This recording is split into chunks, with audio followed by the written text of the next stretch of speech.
Strike King Pro Mark Menendez here with you, talking about a little bit of finesse bed fishing. Sometimes you can be aggressive on bed fish. Sometimes you have to be sneaky and finessey. That's what we're going to talk about here. I've got three choices of lures that I tend to use when I have to really be sneaky with these fish. Sometimes when you're bed fishing, you're not really trying to make that fish bite out of hunger, but you're actually trying to aggravate him to bite the lure. Color becomes very important. Size becomes very important. Particularly on gin clear reservoirs, I tend to throw smaller baits. And one of the things I like to use, I start off with, is a dream shot. A dream shot in this sexy shed color is bright, it's white. I can see it as much as the fish can see it. The drop shot presentation keeps the bait up off the bottom, and that keeps it in that fish's frame of view. He doesn't have to look down on it, it's right here. Sometimes I get a real quick bite like that.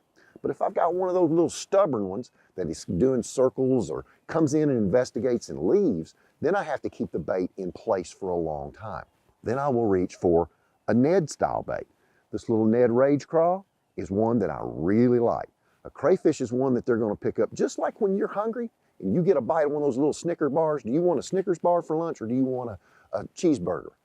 That little Snickers bar, I'll pick it up every time, and so will that bass.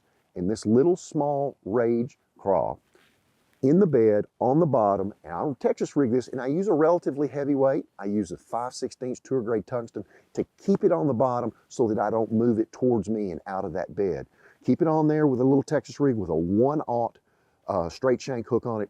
I can keep it in there and aggravate him. There's one spot in that bed in which he's going to be protecting.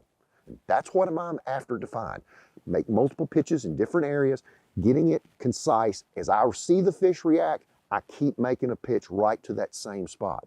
Once that fish starts showing some interest, then I'm going to put something in there that's a little bit beefier, but even though it's still small, this is a little baby rodent. Little small crayfish looking deal, again with that heavier weight, keeping it on the bottom, shaking it in place, sometimes hopping it, but keeping it in the vicinity. This is all about watching the fish, not necessarily fishing for the fish to bite. I'm trying to make him react. I'm trying to get into his space. You don't like it when a truck drives through your living room. This is what I'm trying to do. Trying to find that TV channel changer where he can't change the channel and I keep his interest.